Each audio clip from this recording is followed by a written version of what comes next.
రామరాజు అయితే అలా బాధపడుతూ ఉంటాడు. అలా బాధపడుతున్న రామరాజు అయితే ఇక అందరూ అయితే వెళ్ళిపోతూ ఉంటారు. బాధపడుతున్న రామరాజునైతే ఓదార్చుతూ ఉంటారు సాగర్ వాళ్ళు.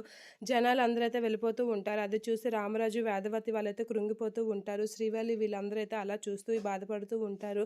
ఇక ఈ పెళ్లి జరగదు అని చెప్పేసి వచ్చిన బంధువులందరూ అయితే వెళ్ళిపోతూ ఉంటారు. అలా వెళ్ళిపోతుంటే అదే టైంలో ప్రేమ, ధీరజ్ వాళ్ళైతే చందుని తీసుకొని ఎదురుగా నిల్చుంటూ ఉంటారు. అది చూసి నర్మద షాక్ అవుతూ ఉంటుంది.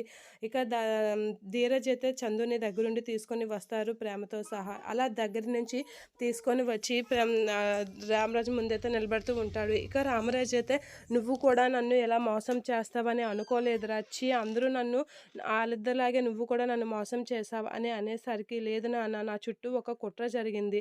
అది అది నీ గురించే జరిగింది. నిన్ను కృంగదీయడానికి నన్ను ఆ విశ్వక్ గాడు కిడ్నాప్ చేశాడు" అనైతే చెప్తూ ఉంటాడు. అలా చెప్పగానే ఒకసారిగా ధీరజ్ వీళ్ళందరూ అయితే షాక్ అవుతూ ఉంటారు. ఇక వేదవతి కూడా షాక్ అవుతూ ఉంటుంది.